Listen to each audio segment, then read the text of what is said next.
let me just share the impact, what I think I could share with you guys tonight. So this is the Revive method. We're going to get to my slides in a second, but next year, I'm very, very confident we're going to do $5 million in revenue just from this strategy alone. $5 million in revenue. That's 100 deals doing 50,000 a piece. And as I'm going to show you tonight, I'm doing them fixing and flipping with almost zero risk. I'm not going to say zero, but about as low risk on a fix and flip as possible. Our team's goal is to make 5 million. I think you guys, if you implement this, could easily make 100K next year. You could literally make 20K by the end of the year just bringing me a deal or bringing someone else a deal. So it's a powerful strategy, and I want to get you guys excited. And I've given this presentation several times across Houston and Wyoming and other areas, and it always goes really well. People are really excited. Here's the thing. If you guys don't take action with it, all it is a cool keynote, and we went and networked, which definitely be networking tonight. But my goal is that you guys are able to take something tonight and implement it. So tonight I'm going to try something out. You guys are my guinea pigs. So you guys are going to help me fill this out. All right. So go to the one that's got a little white part of it where you can fill it out. Okay. You guys you're going to have to share pens, but I'm going to give you a minute while I kind of tease up a couple more things to write. I want you guys to write your name down. Write whatever contact, if you want to email, phone, because I'm going to follow up. This is an accountability exercise because I want you guys to take action. So I want you to go ahead and fill out your name and your number or email, however you want to communicate. And then as you go through, I'm going to be talking about a bunch of different ways where I think this could help you. And you guys don't have to be a fix and flipper to do this, right? There's a bunch of different ways I feel like it help you. So I just want you to check the box on which one where you think you could implement, and then I want to follow up. Can everybody commit to that? I'm going to give you some time, all right? So while I'm giving you time to write this out, I'm going to want to get a feel for what we got here in the room. So who actually is, who's ever done a fix and flip? Show of hands. Get a good feel. There we go. That's what I'm talking about. The last one I did, I got about 25% hands, but we got well over that. Okay. How many of you guys are wholesaling? Any wholesalers in the room? Hey, show of hands. Anybody wholesaling? Man, maybe that's where I'm usually at. I'm usually in all the wholesale rooms. Lots of wholesalers. Okay. How many of you guys are lenders? Are like a private money lender who would lend money? Any lenders in the room? Those guys are they're scared to raise their hands because they know they're going to get bombarded at happy hour or cocktail hour. All right, one more time, lenders, so you can see them. So we got lenders, okay? So we got lenders, fix and flippers, wholesalers. Any of you guys just passive investors looking to do more deals, like looking to buy more, create more passive income? Okay, I wanted to hit all of those three because if you're one of those three, you're going to get something tonight. If you are looking for deals, trying to do deals, if you guys are fix and flipping, you're going to love it. And the third one is if you're lending money, I'm going to show you how you can lend money on this strategy, and it's going to be super, super powerful. Everybody get that filled out. I'm going to give you a couple more seconds. All right, so outline, guys. I'm going to introduce myself. I'm going to have a really cool video to kind of kick it off. I'm from Wyoming. I want to show you guys. I think you guys will relate with my first video here. And then we're going to get into sort of my why. And I'm hoping, I appreciate, well, first off, thank you to Ted. Thank you for Ted for inviting me out here. So kind to get me out here, to get this opportunity to speak to you guys. As he mentioned, this is a huge goal of mine, to be in front of groups like you guys and help you guys out so you guys can do more deals. I'll show you a little bit more about my why and how I want to help families achieve financial freedom. It's been so powerful to me. But I'm just thankful for the opportunity and thankful for all you guys for showing up. Man, I've presented at a lot of different meetups. By far, I think Ted has put together the most incredible. Let's give Ted a round of applause for this meetup.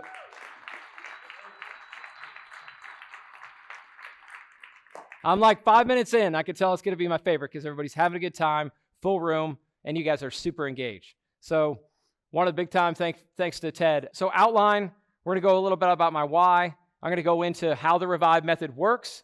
I'm going to go show you guys some case studies. I'm literally going to show you the underwriting and give you the underwriting tool, like a spreadsheet on how I underwrite every one of these deals. And then if we have enough time, I'll show you guys how I literally call and negotiate it with the seller. And when you guys see how I pitch this, you're going to be like, oh my gosh, that's easy. Like I could pitch this to agents. I could pitch this to you. There's so many of you guys in this room tonight who are going to see this and be like, there are so many deals that I have passed on that I could have just, if I'd have done this. And a lot of you guys probably already thought about this idea, but you didn't know how to actually structure it. I want to give you guys the tools so you can actually structure it tonight, all right? So quick disclaimer, do not go execute the strategy on your own tonight and just go plug into ChatGPT, say, give me the documents based on, maybe you got a little Claude like I do or a little Pennant and you're going to transcribe it. Like, do not do this on your own the first one, all right? I've run all this stuff through my local state attorneys or state by state with my attorney to make sure we've got the right language, all right? Especially with all the stuff happening with wholesaling. I encourage you guys, do not do this on your own, all right? I'll give you guys a cool little way that you can get involved at the end, but definitely do not just take what I said tonight and go implement it. I would hate for somebody to not structure it properly, okay? So very important disclaimer. All right, everybody have a chance to fill this out? Everybody got pens? Anybody missing a pen who needs help with a pen? I know I sometimes forget a pen. Okay, you guys are ready? Because I'm going to grab all these at the end because I want to help you. All right, you guys ready for the video? Let's kick it off. So some of you guys, any football fans in here? Any football guys? All right, so I gotta set this up because as soon as I click it, it's going to go live. So this, to set the stage, this is, do you guys remember though, did you guys get hammered with snow back like October 6th? Did it come to Omaha and you guys get snow? Or was it just in Laramie, Wyoming? Probably just Laramie, which is ridiculous. So my buddies are like texting me, they're like, are you watching the Wyoming game right now? Like it's October 6th and the field is covered in snow. Like I've seen it in November, but never the first week of October. So lo and behold, that night we had a giveaway for my direct-to-seller company, YO Houses. That's how we buy our deals. So we're doing our giveaway to win $10,000, right? We do this really fun thing where we do a drawing. We let a fan come out there. He gets 3 tries to throw the football through this big blow-up house, our YO Houses house. He gets 3 shots, okay? So I've watched it like 2 or 3 times. He never wins. I brought my kids on the field. We were all excited. We wanted to give away $10,000. Never happens. They always miss. So actually, in the last time, we gave 2 shots, and I almost audibled, like literally, and this is like, you want to talk about like putting together an event? Like this thing is like to the T. You're out there. They're timing you. And I almost told the guy like, hey, take one more shot. Come on. I want to give away $10,000. Anyway, he didn't get it. So this next time, we gave him 3 shots. All right. So here is, his name is Caden. Caden's hit his first 2 up there. Misses, all right? And he's starting to get some boos from the student section, but here comes throw number 3. Let's watch it.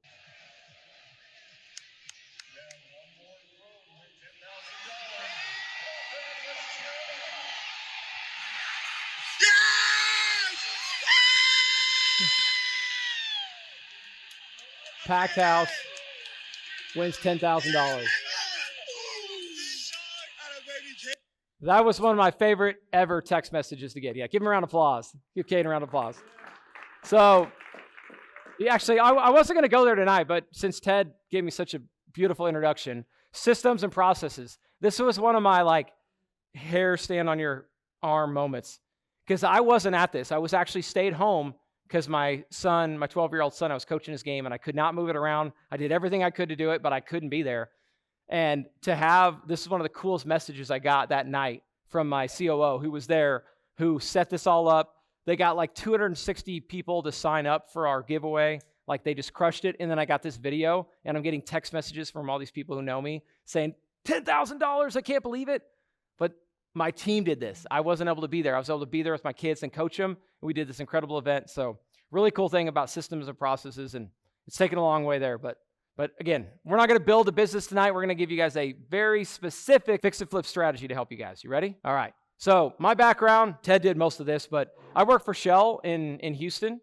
So I actually grew up in Wyoming, not too far from you guys over here, and went to school at the University of Wyoming, got a degree in petroleum engineering, which brought me to Houston in 2011. I worked for Shell for 12 years until I guess I ran into Ted and Owen, and a week later, I got let go, but that was already in the plans. I was already working really hard, which I'll show you in a second why. But anyway, 12 years corporate America. How any W-2 folks still in here working W-2s? Some of them, some hustler, a lot of hustlers. I like it. So a little bit more about my background. Ted hit that. Our goal next year is to do 100 flips. We're actually probably going to do 100 of them using this exact strategy. A little more background, my portfolio, 420 units, about 50 million under management. And then I raise capital. So right there at the bottom, I've got Bighorn Capital. So if there's somebody in here who's not ready, who's not like an operator, not finding deals, not being the fix and flipper, but you want to invest and do deals, come talk to me as well. I'd love to see if you want to join our fund. But because in Wyoming, probably like some of those small towns, I just had a conversation right out in the hallway about small towns in Iowa,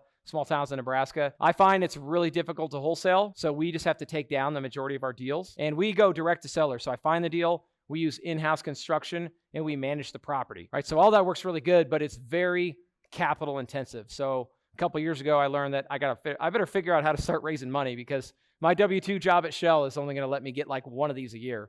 And it's not going to pay for all this marketing, pay for all this overhead and all this staff, right? So that's kind of how I built it and why I raised capital. But really, I want to talk about the why, okay? So I want to show you guys my why.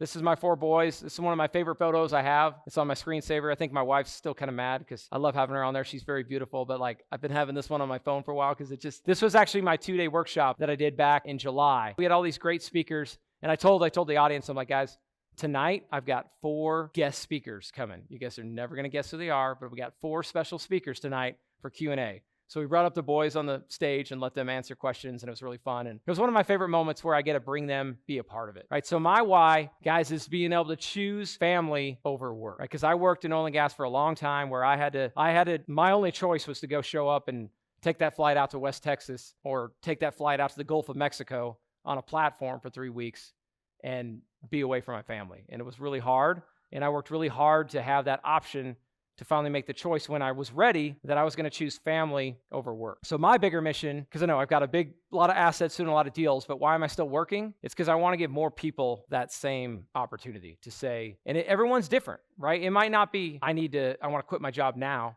but I at least want to help people build that to where when the time is right, you can make the choice and not be backed in a corner and be like, I've got to go to work, I've got to go to this, I've got to miss this. Give you guys the choice. To me, that's what financial freedom is having the choice to choose your family over work. So the reason I'm going so deep on this, guys, is why I work so hard, but I want you guys to think about what is your why. Hopefully you guys, how many of you guys, just show of hands, have really thought about your purpose, right? If you accomplished everything and had all the money you needed, what is driving you? Have you guys done a lot of that? Raise show of hands. This will also show how many guys are like really in good high-level masterminds and groups. I'm not surprised by a lot of hands raised because you guys are in the right room, surrounding yourself with the right people. But I want you to think about your why, right? Why did you show up tonight, leave your family, leave your wife or your kids or your whatever you had going on to come here? I'm assuming it was because you guys wanted to grow. You guys maybe wanted to learn something and you wanted to network. So I'm starting that off with, I'm going to give you a tool tonight, and I gave you a worksheet, a little box to check. That way you guys could take some action on this. Because if I get to the end of tonight and after we network, I'm going to have a good time. But my goal is tomorrow is I got like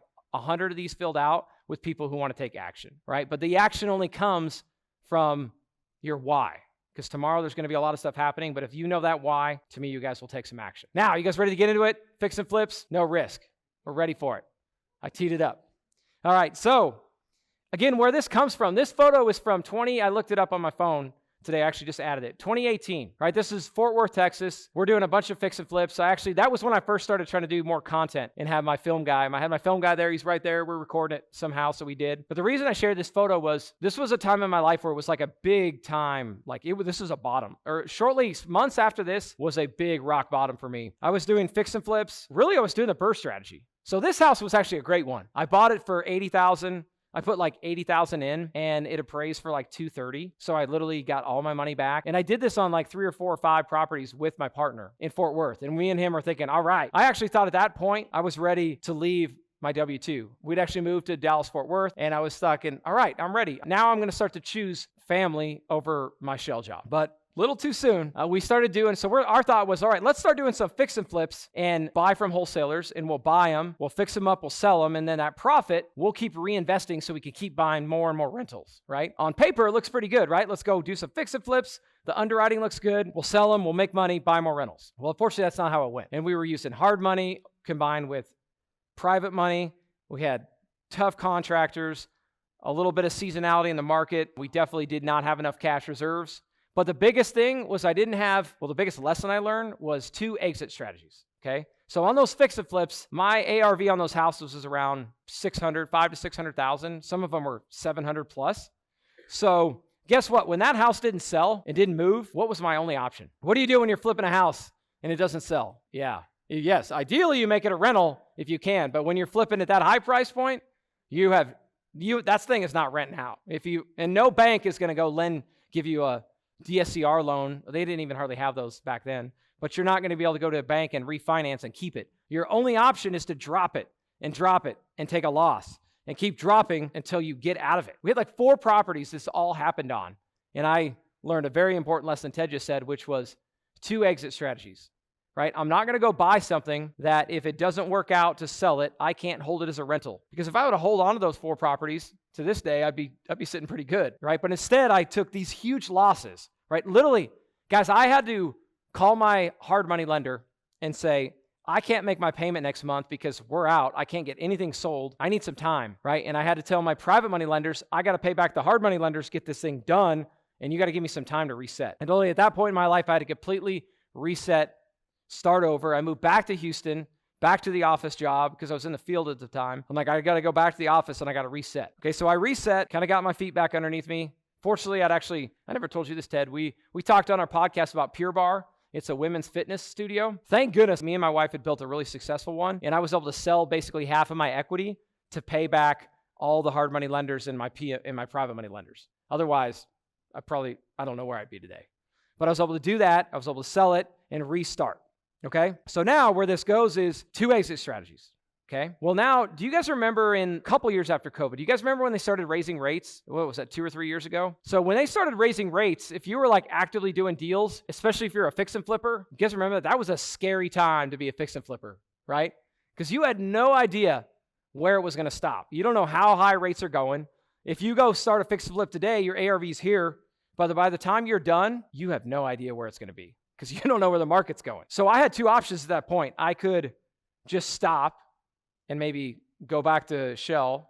Let me think about that. I think I'd already made my decision by then, so I wasn't going back. Or I could find a different way to do it, right? But I still wanted to buy at higher price points, but I was trying to think to myself, how could I continue to buy fix and flips and not take all the risk? And that's how the Revive method was born to me. Because if you're a good fix and flipper, you are conservatively underwriting your ARV, right? After repair value. Am I losing anybody? Everybody tracking? You guys good with me so far? So if you're looking at a fix and flip, you're basing off what can I sell it for? But you got to be conservative. And as some of you guys know, there's a lot of people who will pay more than you that don't really know what they're doing, and they'll overpay, right? That's sometimes good if you're a wholesaler. But if you're a fix-it flipper, you just got a bunch of people overpaying. And I was going direct to my sellers and I was saying, hey, I don't know where the market's going right now. Instead of paying you 70% of value minus repairs, I'm at like 50% because I don't know where the market's going, right? And a lot of sellers were like, stop lowballing me, right? They don't want to take that deal. Did anybody else live that situation where you're trying to get deals done and there's just a complete disconnect because the seller is not ready to sell there, and also the seller is like, my neighbor's house just sold for $800,000. They're like, yeah, but you don't understand that was when rates were low and rates are going up. So I'm trying to figure this out, and I'm figuring out how do I keep going, but how do I mitigate this risk? So what I did was the Revive method. So let me kind of explain it, and this will all click for you guys. So the way the Revive method is I take over, if there's a loan on the house, I'm going to take over that loan, and then I'm going to change the deed. So very, very important. On this transaction, we are closing, whether we go through a title company or not. We're changing the deed and we're recording it. So now I'm on the loan. But the nice part is I don't have to come up I'm either going to basically seller finance it or I'm going to take over the loan sub 2. And the seller's equity, I'm going to pay that on the back end. So as you can see up there, the seller gets paid when we flip the house. You guys tracking with me so far? And now the rehab is coming out of my pocket and I'm using my guys to go do it. But as you guys will see as I show you how to underwrite these deals, if they've got good equity, you can mitigate your risk because really the seller, you know who's taking the risk? The seller is taking the risk when I show you guys how to do this because they get paid at the end, and I actually build my profit. The majority of my profit is built in to my renovation budget, right? And I'm fully transparent. I say, this is what it's going to cost for me to rehab it, for me to make my profit, so remember the story I just told you about the seller who's like, my neighbor's house just sold for $800. I should get $800. Well, it's pretty easy to actually get him on board with so if we look at, we're going to buy it for $800,000. I can back into the numbers for, if it's $800, we're going to pay commissions, holding costs, then I'm going to pay my rehab plus profit, and then whatever's left, you're going to get the majority of, and I'm going to get a small piece. You guys see that? But that is exactly how the payment goes at the end. We pay it in that order. It goes, obviously, if there's a loan, a first position loan, that gets paid. You obviously got to pay your commissions and closing costs. And then I get paid my rehab after that. I'm going to show you the numbers here in a second to drill this home. All right? Let's actually go there right now. Okay.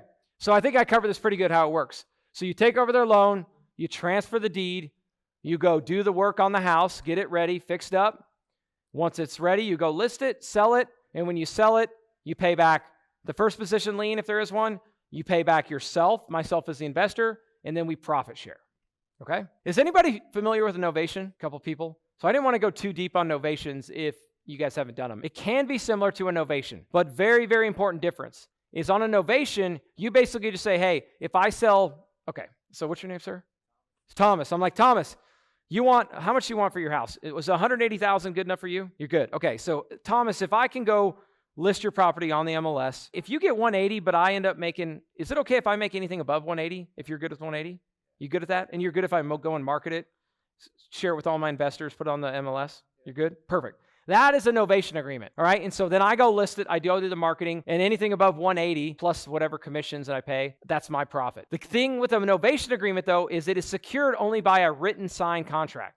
So if Thomas decides that after I go find my buyer and he's like, oh, screw that, Casey's making like $30,000, even though Thomas told me he was good with it. We all know most of these sellers in distress are not the most stable people, right? Anybody ever had a seller go dark on them, even like on a wholesale agreement, or completely back out? If you only have that contract, what is your recourse? You literally got to sue them. You got to sue them for performance. So if Thomas did that to me, now I got to decide, am I going to go sue Thomas to get him to sell to me and go through all that headache? You're probably not going to do that. So now the other component, though, is what if Thomas's house, I'm like, Thomas, you know what? I need to put if we put new carpet, new paint, I think I could sell that thing for like $250. So you're still good at 280 or 180, right? You're good? Okay. So then I send my contractors in there, we fix it up, we go to sell it, but then Thomas disappears or it goes dark, and I put my money in there. I'm only secured by what's called a novation agreement. Nothing is recorded. There's no deed, right? So the big difference here is I was doing these novations just like this, but I was doing more extensive renovations. And my threshold was, if I'm putting more than $10,000 into a property, I'm not going to be only protected by a simple novation signed agreement. I want to have the deed signed. So this is a very key component of what I'm doing up here is I'm going to change the deed. Because if I'm putting $50,000 into that house, we're not going to rely upon a novation agreement. I'm going to be on title, and I'm going to make sure that I'm protected. You guys all track it? You guys can ask questions at any point. We'll have plenty for Q&A, but I don't want to lose anybody. Is everybody, you guys pacing with me pretty good so far? Okay, good.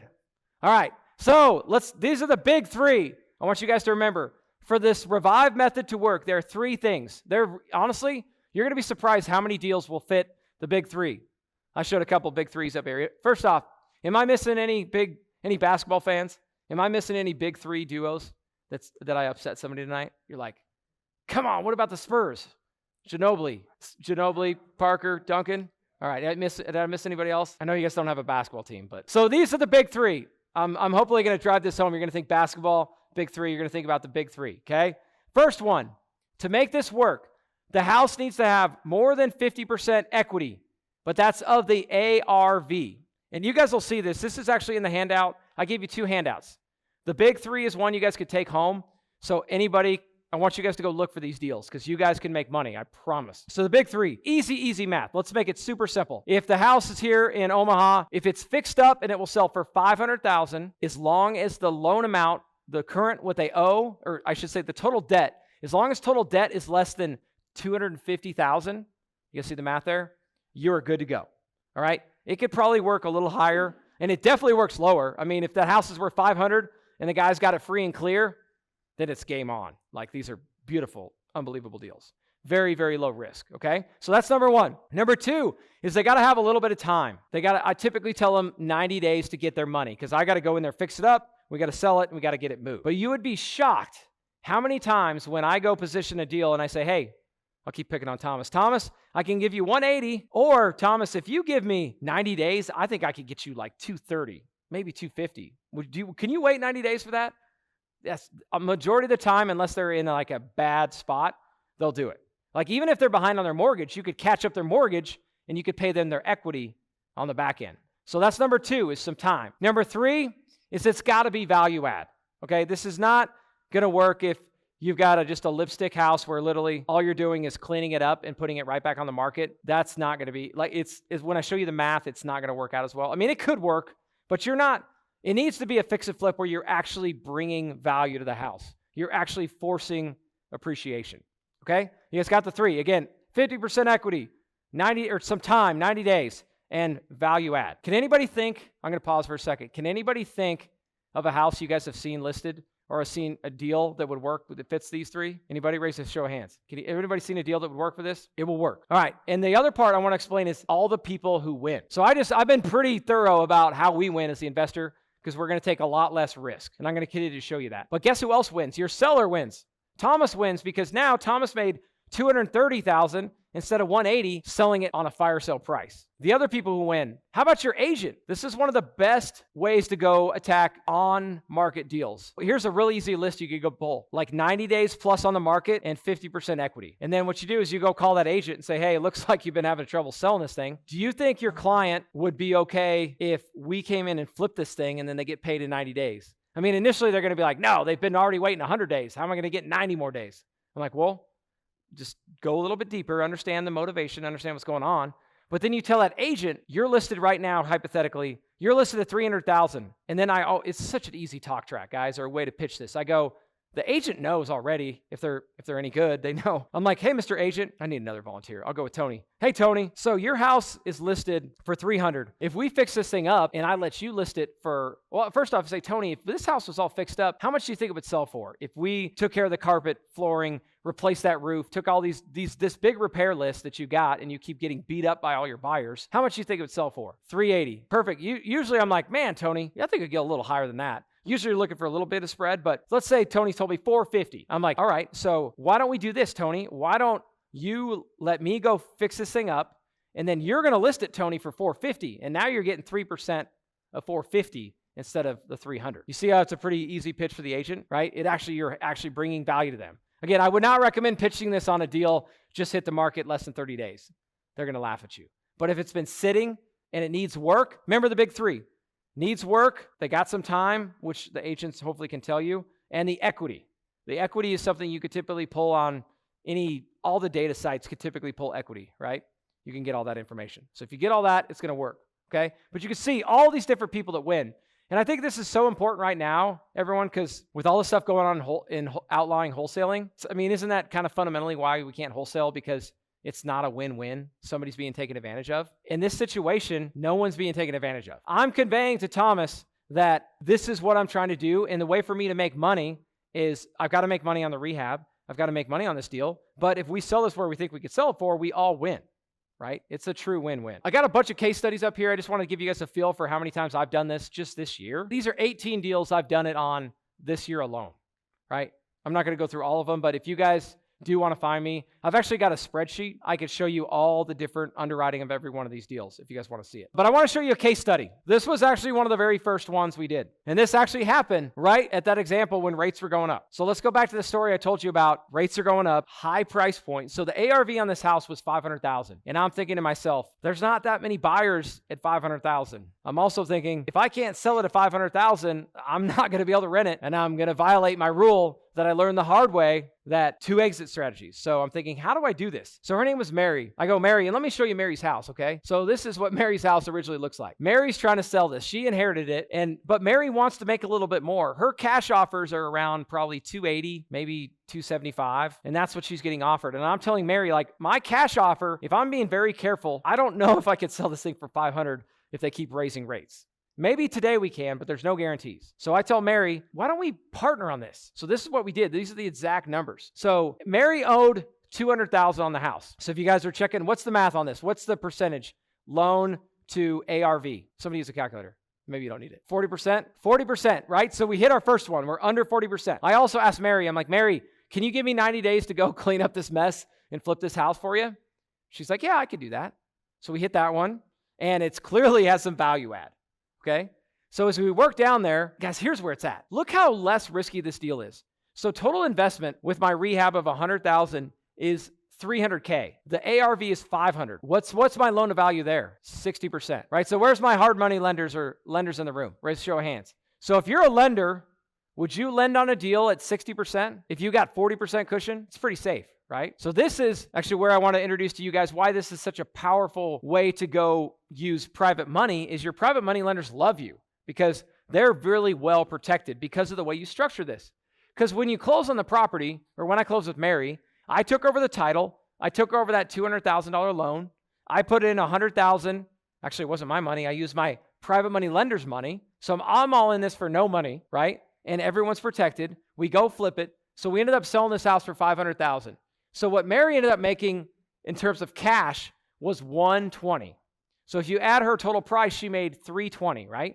And as I mentioned, Mary, her other offers were $280, $270. and she made 320 by just waiting the time. Does it make sense why she did it? And then we made about 70 to 80,000. But on this rehab, this number is actually a little bit off. I actually built in 120,000 as the rehab. And I said, Mary, I need the first 120 because I got to make sure I've got plenty of cushion and I got to make profit. So I actually try to build in on my rehabs. I should ask that. How much do you guys think I try to build in on rehab as far as profit? Like, let's say that on this job, the rehab was 50,000. How much profit do you think I build in? 40%? How about a dollar amount? What would you guys guess we get away with? 25? We are typically 50,000. Like, I'm building in like 50,000 in almost all my deals. If I'm going to go do an extensive rehab, I'm going to build in 50K. And on this deal, if I build in 50K, like, I'm almost guaranteed to make that money. Do you guys see how I'm almost guaranteed? Because I could have literally sold this house for like $325 and still paid commissions and holding costs, and I still would have made my money. Again, Mary wouldn't have made money, but I disclosed that to her. Literally in my contract, and this is where it comes back to, make sure you review with an attorney, I make the seller initial the fact that this house might not sell for $500.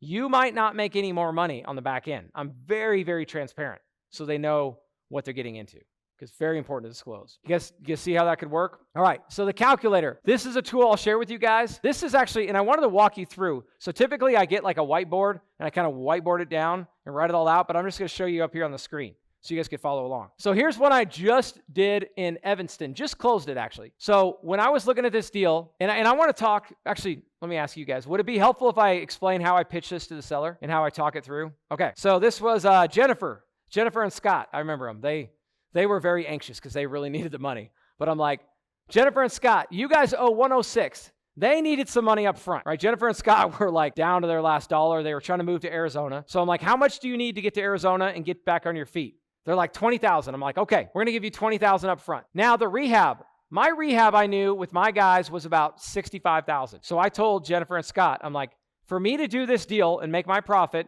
and be conservative, it's going to be 115.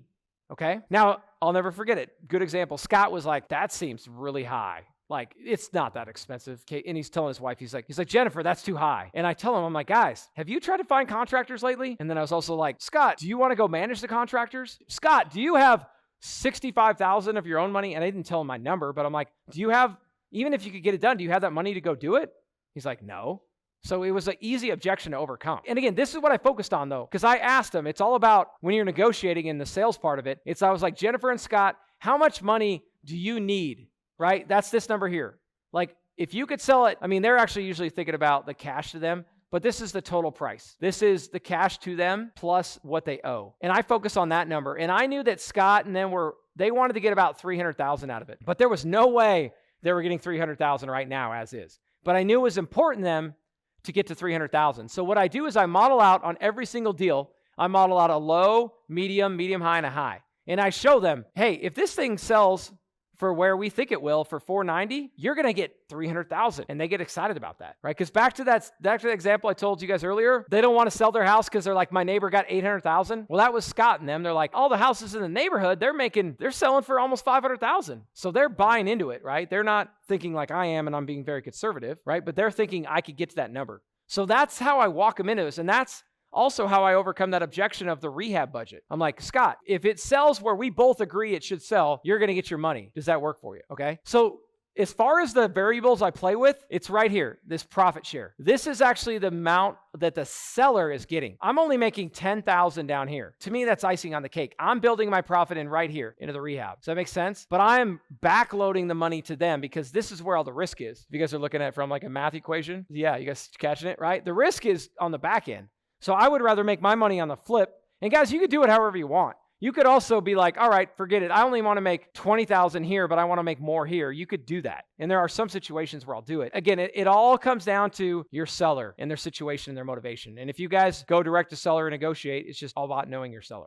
Okay? That's a little deeper than I usually go with the negotiation, but I knew there's a lot of you guys seem like some pretty high-level sales guys, or at least people who are doing deals. Any other questions on the underwriting? Yes. What was your first name? Steven. That is such a good question. You guys tracking that, where he's going? To me, it's completely based on, yeah, I'll repeat it. So his question is, on this deal, this is such a good question.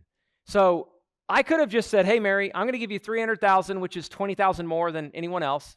And then I'm going to go flip it. And then on the way it went, I could have made probably 150,000 by the time, because my cost was, oh yeah, plus the rehab. I see what you're saying. But anyway, what he's saying is if I bought it from Mary for 300,000 and then I put my cost of like 55 into it, and then I paid all my holding costs, I could have made more money if I'd have just given her 300. But this is where you just got to balance your risk, right? To me, I'm like, I showed you that photo up there where I got burned and I didn't know where interest rates are going. I'm like, give me, if I can lock in my 50K, I will do it, right? But there are situations where if I feel really confident in the ARV and I know the house is going to sell and it's just lower risk, then I would maybe do that. And I do both of them. But to me, it's a give or take. It's all based on your risk. But to me, it's like, I usually lead with this question, like the fix and flippers, you guys realize how risky fix and flipping is, right? To me, it's one of the most risky parts of real estate because you're managing contractors. You don't know where values are going to be. And if you don't time it right, you are in trouble, right? So but fix and flipping, the reason we do it is you can make these big pops and these big chunks of money.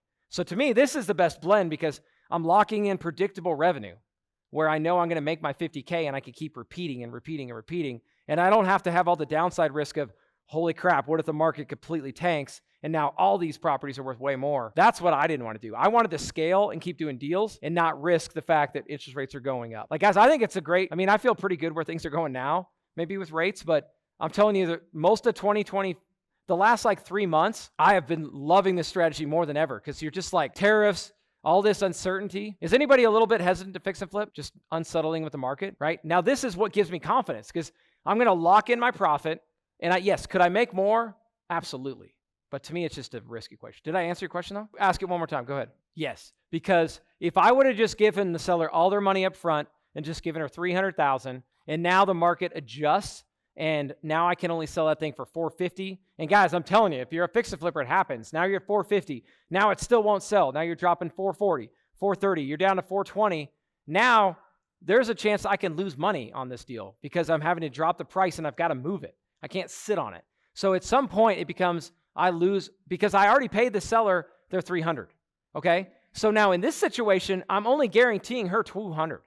You see that? Like she's only guaranteed to get the loan paid off. She's not guaranteed anything.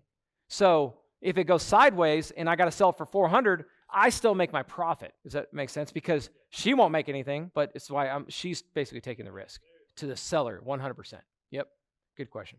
I thought you were going a different direction with the risk. Yes. Big time. Yeah. I don't have to go borrow 200,000 and take it over her loan, right? All I got to do is go fund my rehab. And my PML loves me. Like literally, I'll take over a loan at like 4 or 5, maybe 3% if I'm lucky. And then I'll go use private money, maybe around 12%. But it's a smaller chunk of private money, so it makes the deal way better. There, the seller is on it, right? So it is a sub-2 transaction. Yes, the lender is in first position, right? The first position one still has their name on it, right? Have you looked at sub-2, like buying us a little? Yeah, we pay, so I'll take over the mortgage, technically them, yeah. But I mean, I'm not going to, yeah, because their name's still on it. We do not assume it. We just take it over subject to. I mean, you could play that however you want, but yeah. Yeah, I mean, it's track record is a big one. Right? And showing people and like getting testimonials and doing the right thing. But like these guys, the second one's a little bit easier, right? They're getting 20,000 up front. So there's at least getting something, right? A lot of times they're in a tough situation where they need some cash. And so they're like, all right, yeah, I'm going to trust you to make sure this is done right. But also there's a contract, right? So I have yes, they are trusting me that I'm going to go do a good job on the flip. But yes, I would never do this, right? But you could just go like do a really crappy flip, really cheap and not do just do a really poor job and flip it, and technically, yeah, they would just get screwed. But to me, it's like, we've been doing these deals, like, if we did that, we wouldn't have a business. But it's really reputation-based. My question just was, I would assume that you're doing a deed of trust and a promissory note for the seller so that in the case that you do bail and disappear or it doesn't go well, they can foreclose on you and take the property back. Even though it won't be in a good state, they might get something out of it rather than that is a good way. Disappearing, like in response to her. Yeah, what was your name? Josh. Josh. Yeah, Josh makes a really good point. That's a really good way to kind of re-secure your seller for you just completely, or something were to happen to you, to where they could step back in and still try to make that payment. The majority of the ones we don't do it on it, but I would recommend it. It's an extra paperwork step that we typically don't have to take. But yeah, that's a really good point. I'm going to keep rolling, but I got a bunch. We got plenty of time for more, guys. So the other thing we do is, so if you didn't catch it, I still live in Houston. My 420 units, 95% of that's in Wyoming and Montana. All my fix and flips are in Wyoming and Montana. They're not in Texas. I'm not putting eyes and seeing half of my flips, right? I'm able to do this long distance, because I have good crews. So this is a little map of Wyoming. I have 3 different crews in the north, south, and right in the central part of the state. And this is how we scale it. But this strategy is helping me scale it across the country. Right? These are my crews that I've been able to build out. But now, like I was talking to Ted about this, I would love to do a deal in Omaha because of the way I'm structuring it. So what I would not recommend for somebody trying to do their first long distance flip would be that house in Cody that I showed you. I would not recommend going into a brand new market and paying $300,000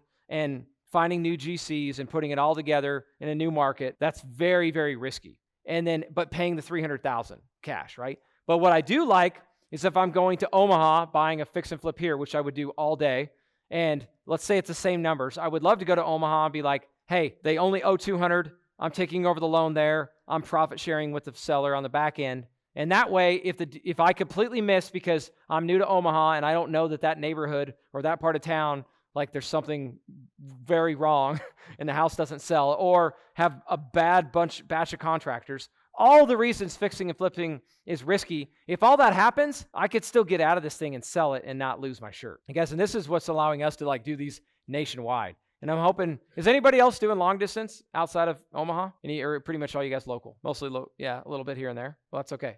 Well, we can still do ones together. But if you guys ever think about fixing and flipping long distance, this to me is the way to mitigate the risk. So we'll summarize, guys, and then we'll get to Q&A. But again, to me, it's the safest way to fix and flip properties, right? We're not having to take all the risk and we're locking in our profit. Somebody just mentioned it too. We don't have to come up with as much cash, right? Less capital.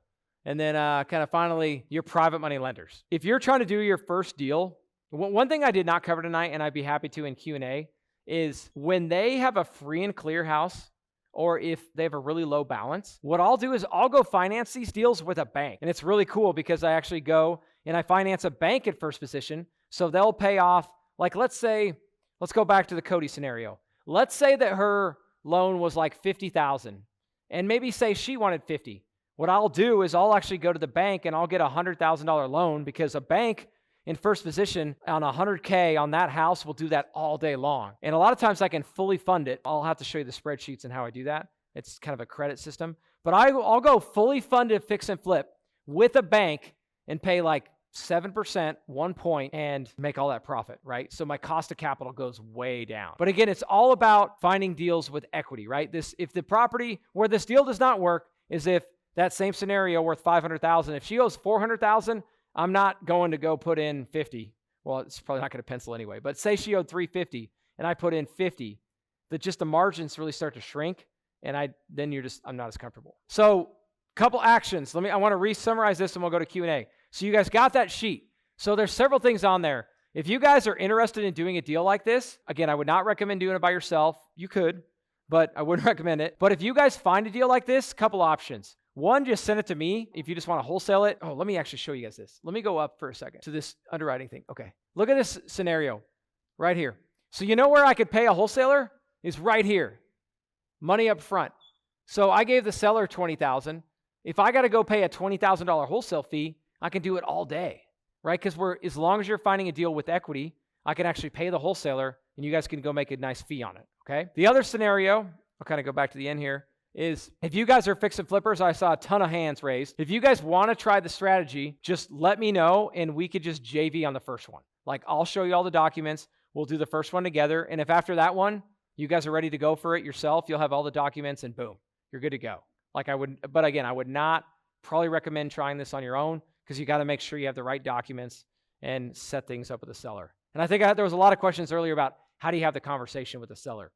Because that's another thing you guys could do is, I talked to a couple agents before we walked in here, or it could be a wholesaler. If you have a deal you think this works for, that's the other thing. Check the box for I could find a deal. And you're going to put your information on there so I could follow up. And I'll call your seller, right? I pitch this all day, every day. And I can go show them 10 testimonials of sellers who loved it. Because one thing I didn't share is Mary and Scott, when they get to go walk that house after it's all done, can you guys imagine? Like they are so happy because they're so often they've just had, especially the wives, the women are just like, I had all these vision for this beautiful house, and just one thing led to another. And when you get to bring them back to their house renovated, you guys can see me lighting up. It's one of my favorite parts of the whole process. Again, I'm just going to re-summarize that it's a win-win for everybody involved. Last thing on that. So there's the fix and flip if you guys want help doing one, if you guys want to bring a deal. Also, if you're a PML and you would lend on one of these deals, please reach out or check that box. I'd love to help you there. And then last but not least, I have my Revive Summit. I got a little screenshot of it there. But if you guys would like to attend our Revive Summit, at the Revive Summit, I go way deeper. You guys got about an hour of this, but I go into the underwriting, actually go into showing people like how we do the marketing to find the deals, how we're actually using AI to integrate a lot of this different stuff, how we do SEO, Facebook, all the different stuff to find deals. That's what I do at my 2-day workshop in Houston. It's actually a week after TEDS, so I'm hoping to maybe come check out TEDS here in January or the following week after TEDS. So there's also a little box on there if you guys are interested. Since you guys came tonight, if you check that box, I'm going to send you guys a link to get it 50% off. And last thing, I keep going last thing. Maybe I'll add 4 or 5 more last things in here for you guys. But there's a QR code that'll take you right to my Instagram. I would love to connect with you guys. If you guys got any photos or I can retag you, I'd love to. I've got about 88,000 followers. And if I can help you guys get exposure, I'd love to collaborate. So please collaborate with you there. That's talk with Ted and a lot of other people there. So please, guys, there's all my information to reach out. I'm going to be available all night. Well, not all night, but I'm going to have a couple beers. So love to connect with you guys. But let's go with questions. Presentation. I'm just sharing. What are some tips that you can notice that people are potential buyers? Like if you could hire somebody to do DoorDash, we always typically the people who order the most always have 4 cars. They could go get it themselves, but they have 5 cars in the driveway. They obviously have to maybe get a bigger house for their home, but it's they're obviously trying to save money. Mm-hmm. If you could get them out of their situation into a bigger home, is there a way that you can kind of upgrade somebody's life? Main question is, how are you finding people who could be buyers but aren't listed yet? Good question. So when it comes to finding my buyers, guys, I'm not an agent. That's a whole nother thing of how I've kind of scaled. I've actually scaled. I'll give you this. I'll keep it to 30 seconds. I've been able to scale from Houston and doing all these deals in Wyoming and Montana, not being there, because I just rely upon local agents. They help keep me out of trouble. They help underwrite the deals. They give me the CMA. They'll actually help bid the job.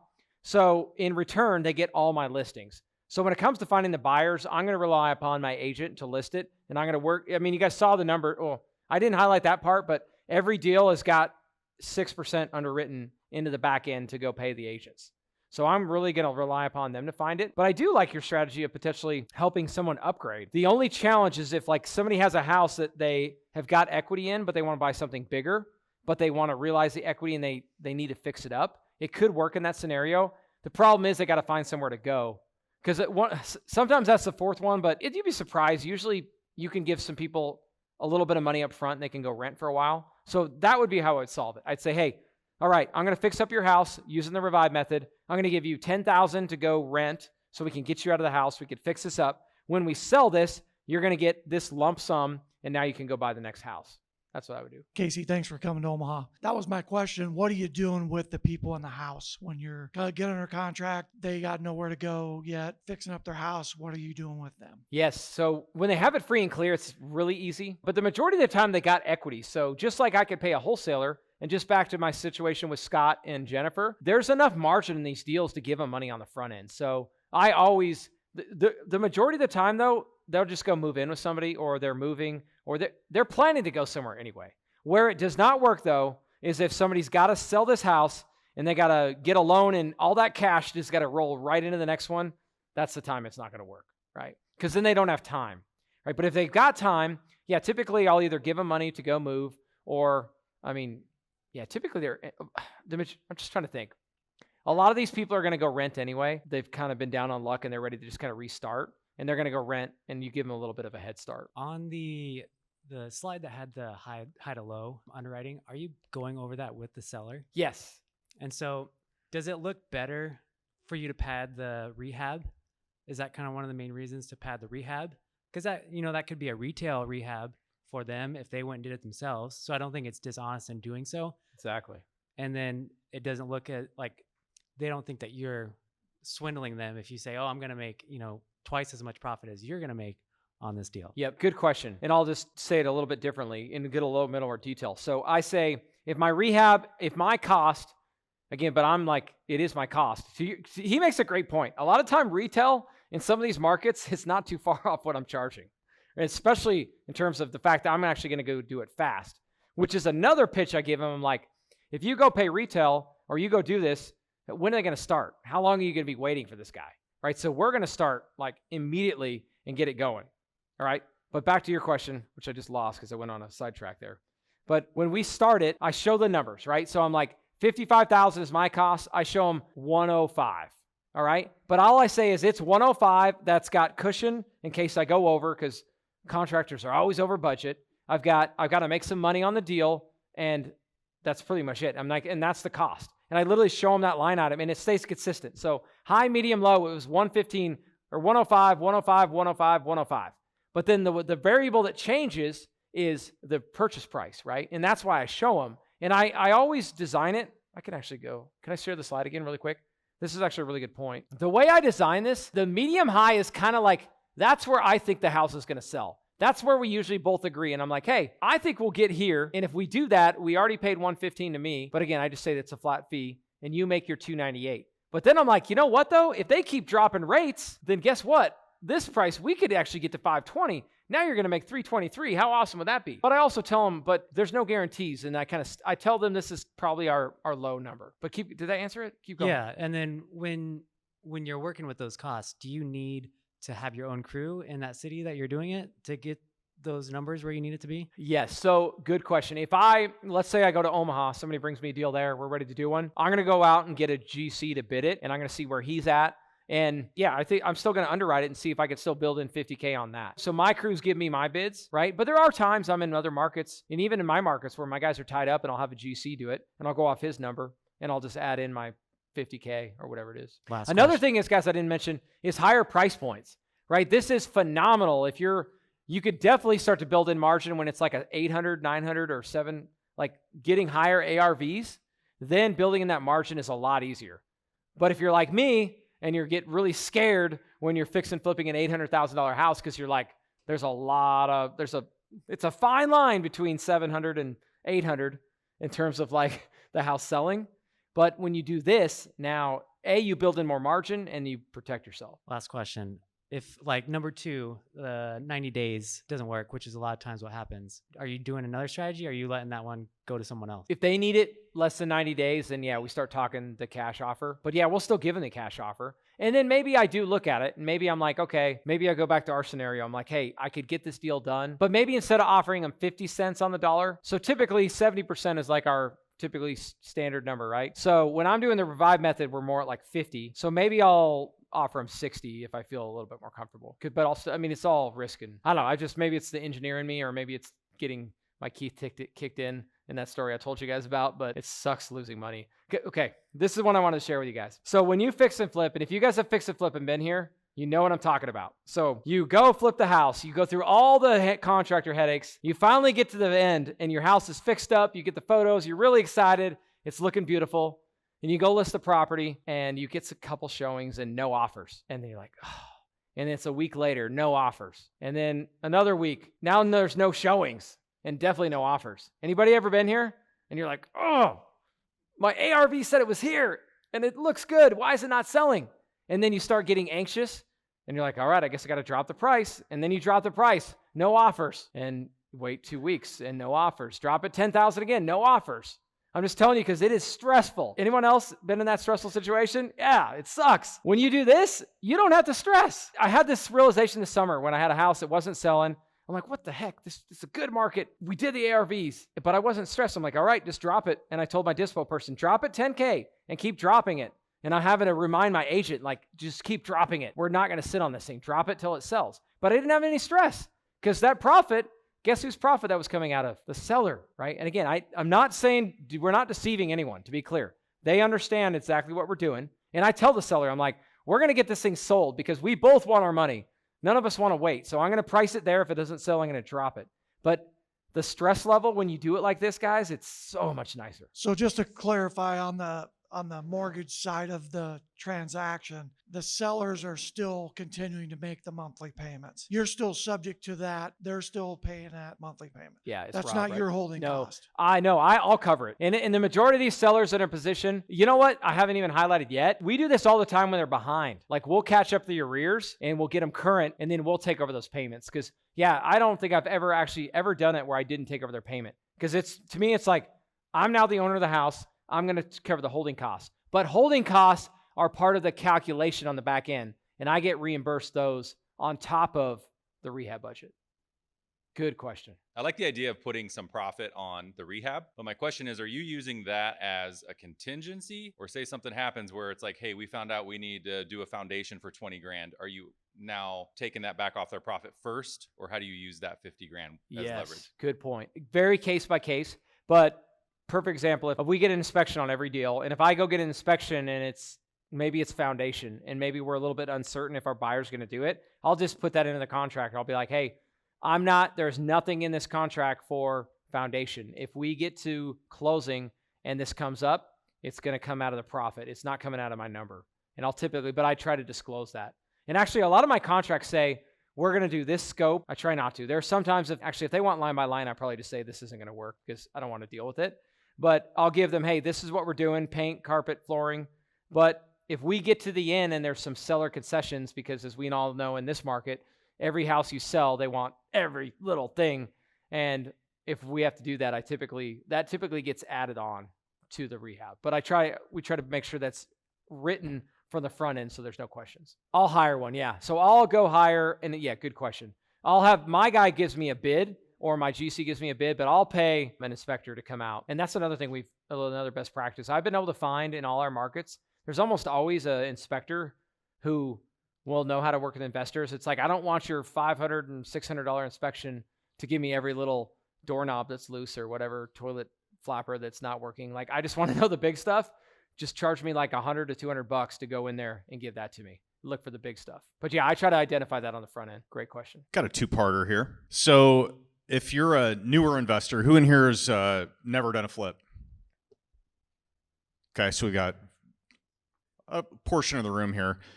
Is this something that you think is possible for a new investor to do? And if so, any advice for them? That'll be the first one. So the answer is yes, you could totally do it. Again, not by yourself on the first one.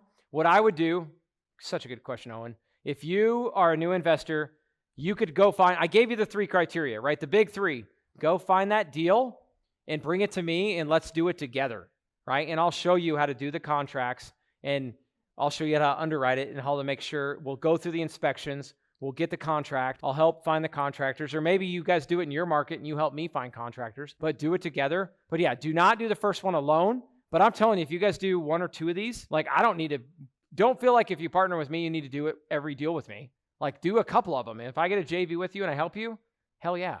Like, that's what I would recommend. Next question is, have you had any success doing this method on the MLS with properties that are listed? Is what you're trying to communicate to the sellers, does that get lost in translation through an agent or 2 agents that are trying to communicate what you say, and they're like, I don't understand this, so I'm out? Yes. Yes. Oh, and that's spot on. That happens all the time. So the way I try to do this is I'll call the agent, and the majority of the agents are going to be like, they're going to laugh at you, or they're going to be like, stop. All I get is investor calls all day long on this house that's been sitting on the market for 100 days. Once you get through all that, be like, hey, I just try to rely upon our reputation. Be like, we do this all the time. I can send you testimonials. What I do, Owen, is I say, let's get on a 3-way call. Like, I give them the high level and say, this is what we're trying to do. If you feel like, I'm like, again, the big 3, I'm like, does your seller have time? And if they do, yes, they've got equity. I'm shaking my head right now. It's amazing how many times you call an agent and they don't even know what they owe. I'm like, well, what do they owe on the house? They're either like, I don't know, I've never asked, or they're like, I can't tell you. I can't disclose that. I'm like, well, I'm trying to help the seller. So I get those 8 questions answered. Do they have time? What's the equity in it? And then I know it needs work because I can see the pictures, but I get that 3 identified, and that's the case. I present it. I'm like, can we just walk your seller through this and see if it would be a fit? But for sure, I try not to avoid the telephone game of them go try to pitch the Revive method without me. Never works. Do you? I may have missed this in leaving the room a couple times, but do you always present more than one offer at the same time? So cash offer is this, and subject to is this, and we're going to profit split? Yes. Thank you, Owen. Owen, I completely forgot. I did not give that one. Guys, every time we present this with the cash offer. And now you would be surprised how often we present this option and then we give them the 50 cents on the dollar cash offer, which more times than not would have got laughed at or hung up on or cussed at. They're like, they start looking at both, and then they start looking at this, and then psychologically, I mean, it's anchoring basically, right? They're looking at two different options, and they're just like, you know what? I'm actually just going to I just want all the cash, and I'll just take your 50 cents on the dollar offer. And you're like, well, shit, I can't believe you took that, right? So all the time, cash offer with this side by side. We literally put it in an LOI with both of them. And do you think the order of operations in that is you always pitch the subject to offer or the revive method first, and then you follow it with a cash offer? Is that how you typically, Yes. structure it? You know what? I'm doing it at the same time. This is fun. I love the negotiation part. It's first off, you're understanding their situation and what they need. And I'm actually bringing the cash offer first to make this one look better. So I'm like, hey, I can give you, back to the situation with Jennifer and them, I'm like, I can give you 200 cash, and I'm going to guess you don't want that. So before you hang up on me, let me tell you option 2, and then I walk them through it. And then they feel a lot better. Then they're like, wait, just like me and Thomas were talking, when they're starting to look at both of them, they're like, wait, I make $50,000 if I just wait 90 days? They're like, sign me up for that. Okay, I have one more. Do you think the market that we're in right now has enough legs to where this method will work and stand the test of time over the next, say, 5 years, 10 years? If somebody is like, man, I love this, I want to go all in on it, let's partner, I want to figure this out. Do you think this is a snapshot in time where we have a tiny window where this is going to work, and then we're going to have to resort to other methods of doing it, more traditional methods? Or what are your thoughts on that? Wow. I've never, ever had that question. It's so good. I definitely think this is really powerful right now because of how much prices have gone up. Right, this is so good with people who've owned. The other thing I would pull on my list, I told you about if you guys are skip tracing or using PropStream, Deal Sauce, whatever you guys are using, your list is 50% or greater equity, right? And then you could also just do years of ownership, because these houses where people have owned these for several years, that's typically my avatar. It's people, I mean, not always, but typically older people that have owned these houses for a long time, and their house has gone way up in value. But you also see it in some of these markets where it's gone way up just in the last 5 years.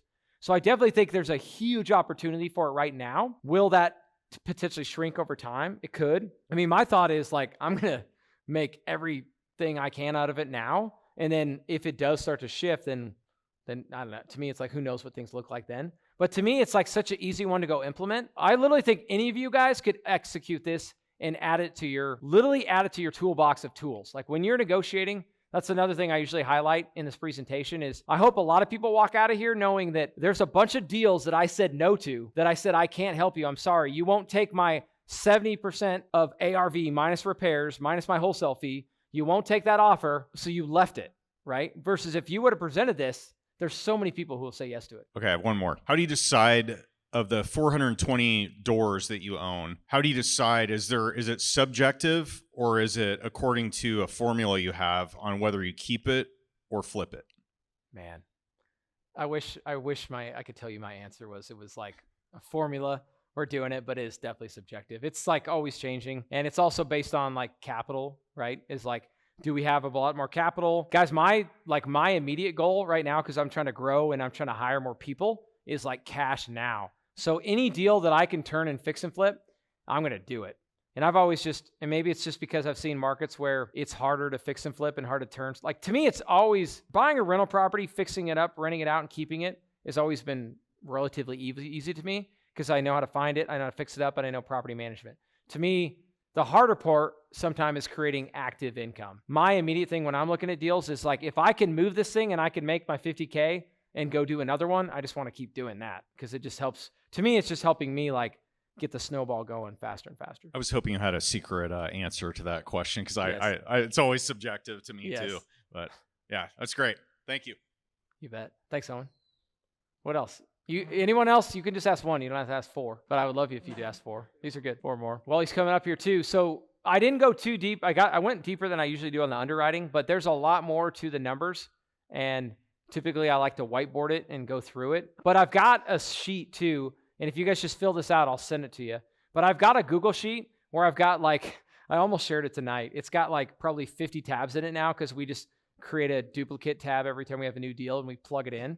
But I could share that with you guys. You could see we've underwritten this on hundreds of deals and we're doing it several a week. So if you guys want that little tool, you can have that one. I also have I built a little AI chat GPT to where literally you could just go, it asks you for the inputs and it'll spit it all out for you too. If you're not a math Excel wizard, you could just use ChatGPT, hook you guys up. But go ahead. It's kind of hard to see the overhead from back there because I'm old and blind, but what is your percentage of split on the profit once it's sold? Yeah, let's actually, if I could pull the slides one more time, I want to show, oh, boom, right on it. Okay, so this one was 90%. All right, you guys ready is it too late to do a little bit of algebra? You guys down for some algebra? Okay. So when I'm looking at this, I'm a math guy, if you can't tell, all right? But a math and a sales guy, okay, so 90%, this is the variable that I can change, all right? So when I'm running all these, let me just walk you down through here, because this is such a good question of how to do this. And I promise you, I didn't promise, but you just prompted me to do underwriting. So loan amount, I know this. Money up front, I know this by asking questions. And maybe I got to pay a wholesaler. I know that number. Rehab, I get my contractor to estimate that. I put in my profit. I know that. Holding costs, calculated. Closing costs, 6%, calculated. Sales price, I get this from my agent, right? And I get a range, okay? But again, I know this. The rest, now, this is the unknown that I got to play with, right? So this little cell, if I give you this spreadsheet, man, you guys as excited as I am, like spreadsheets? Some of you guys are. So literally, this is what I get to play with. I just play with this number, and I get, because the unknown of the equation is what's your name, sir? Jason. So if Jason on his house tells me I need $300,000 for my house, this is my variable I'm solving for. All these knowns I just plug in. So then I literally just go play with my profit share. My rehab I plug in, first off, I plug in $50,000. I lock that in, okay? That's a known. So now, in order to get Jason his $300,000, I play with that 0.9 until I get there. So there's some deals it's like 70%, some deals it's like 65%, but I literally just play with this number until I can get Jason, typically in the medium-high scenario, I play with it until I can get him the number he wants. Did you guys catch that?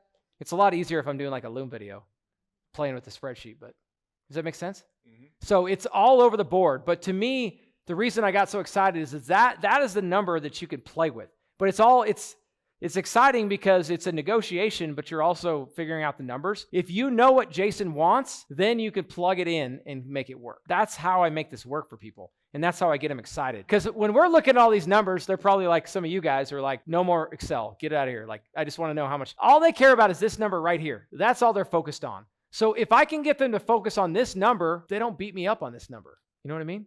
I make them focus on this. And I get to that by that. All right. Thank you.